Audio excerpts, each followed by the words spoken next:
দর্শক, আমরা দেখছিলাম সাধারণ শিক্ষার্থীদের সঙ্গে পুলিশের একটু কথা হয়েছিল এবং মৎস্য ভবন মোড়ের আগের মুহূর্তে পুলিশ সদস্যরা একটু দাঁড়া করিয়েছেন এবং বাধা দেওয়ার চেষ্টা করেছেন এবং সাধারণ শিক্ষার্থী যারা রয়েছেন তাদের সঙ্গে কথা বলছিলেন এবং তারা বাধা মানতে নারাজ এবং শিক্ষার্থীরা এই মুহূর্তে সামনের দিকে এগিয়ে যাচ্ছে এবং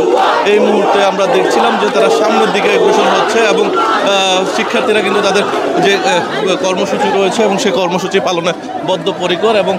তাদের সঙ্গে কথা হয়েছিল এবং কথার শেষে কিন্তু শিক্ষার্থীরা এই মুহূর্তে আমরা দেখছিলাম যে তারা কিন্তু পুলিশের বাধা উপেক্ষা করে অনেকটা সামনের দিকে এগিয়ে যাচ্ছে।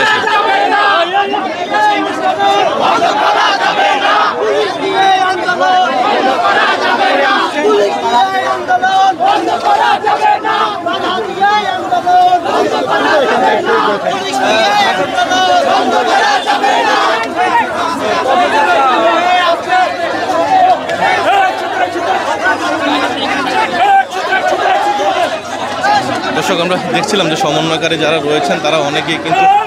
আজকের এই শিক্ষার্থী আন্দোলনে নেতৃত্ব দিচ্ছেন এবং বাংলাদেশ থেকে কিন্তু একযোগে এই আন্দোলন কর্মসূচি অব্যাহত রয়েছে এবং একই সঙ্গে কিন্তু আমরা দেখছিলাম যে ঢাকা থেকে ঢাকা বিশ্ববিদ্যালয়ের কেন্দ্রীয় ছাত্র প্রধান সমন্বয়কারী যারা রয়েছেন তারা কিন্তু নেতৃত্বে এই গণবঙ্গভবন অভিমুখে তাদের যে কর্মসূচি সেই কর্মসূচি বাস্তবায়নের জন্য তারা সামনের দিকে অগ্রসর হচ্ছেন এবং এই মৎস্য ভবন মোড়ে কিন্তু পুলিশ তাদেরকে এক প্রকারে একটু বাধা অতিক্রম করেছে, গতিরোধ করেছিল এবং সেখান থেকে শিক্ষার্থীরা তাদের এই গতিরোধকে পুলিশের সাথে কথা বলে তারা তাদের সিদ্ধান্ত অটল রয়েছে এমনটাই পুলিশ কর্তৃপক্ষকে জানিয়েছেন এবং পরবর্তীতে তারা আবারও পদযাত্রাটি শুরু করেন।